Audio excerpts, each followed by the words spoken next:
Mine of knowledge کے معزز سامعین، السلام علیکم۔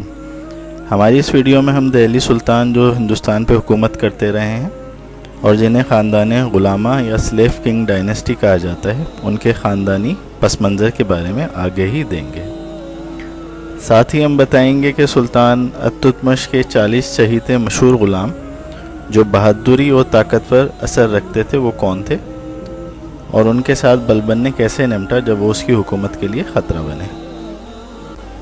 سامعین کرام، ہندوستان پہ مسلمان حکومت کو استحکام بخشنے والے ترک نسل کے غلاموں، جن میں قطب الدین ایبک، التتمش، غیاث الدین بلبن، علاؤالدین خلجی جیسے عظیم حکمران شامل ہیں، جنہوں نے اپنی فیاضی، سخاوت، رحمدلی کے ساتھ اچھی حکمرانی کی داغ بیل ڈالی، وہاں اپنی بہادری سے منگول جیسے بھیانک فتنے سے ہندوستان کو بچایا۔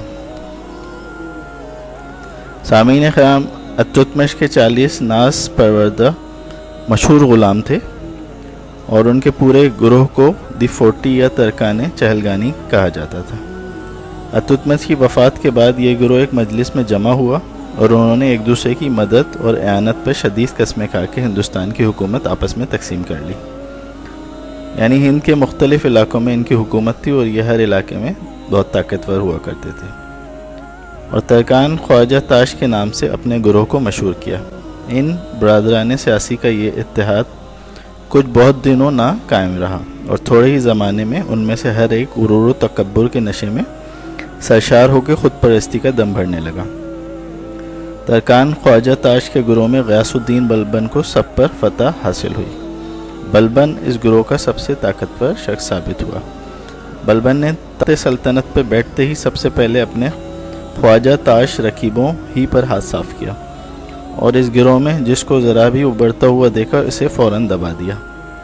بلبن کی سیاسی دست درازی نے یہاں تک طول کھینچا کہ خود اس کا حقیقی چچیرا بھائی اور گروہ چہلگانی کا بڑا معزز رکن سردار شیر خان بھی اس احتیاط کا شکار ہوا اور زہر کے ذریعے سے اس کی موت واقع ہوئی۔ بلبن نے اس طرح سے تمام طاقتور گروہوں سے چھٹکارا پایا اور اپنے حریفوں سے ملک کو پاک کر کے ہندوستان کے نظام سیاست پہ توجہ کی۔